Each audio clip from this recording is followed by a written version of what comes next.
Hey everybody, this is Zach from Tanuki Games, and today we're taking a quick look at Castle of Shikigami 3 for the Nintendo Wii. Why is this a quick look instead of a full review? That's because I'm probably not going to beat this game anytime soon, but I wanted to talk about it really quickly because this game is great. Bullet hell games really aren't my thing, and I'm not very good at them, so let's get into kind of the mechanics of the game and why I think this game is definitely worth your time. One of the really interesting things about this game is that it has a storyline, and get ready for some major cheese. Each character plays a little differently, and they have several different sub-weapons as well. And while they do play differently, some of them are just far more effective than others, but it is really fun to see how they'll interact with each boss differently. The game itself is really hard.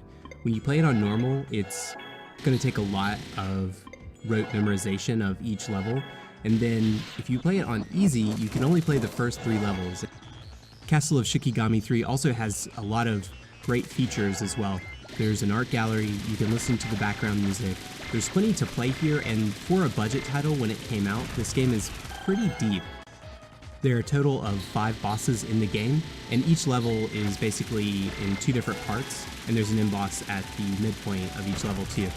This sounds pretty short, and I've even seen people beat the game in around the 20-minute mark, but this game is tough as nails, and you're going to spend a lot of time getting there, so you've got hours of entertainment if you want it.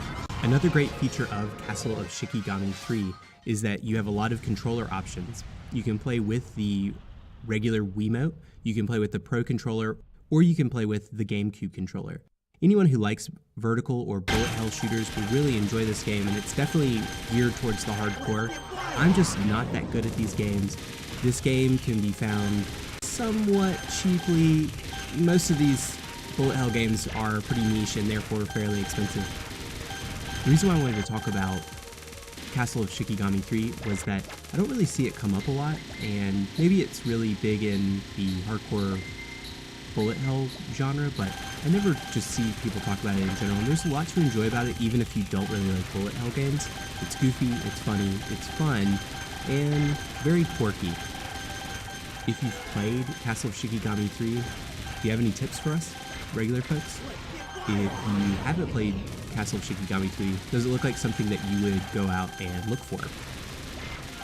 What are some other bullet hell games that I should give a try? Maybe some that are a little easier, or some that have really goofy storylines and bad dub as well. This is Zach from Tanuki Games. Thanks for watching. Any support you can give is much appreciated. Enjoy!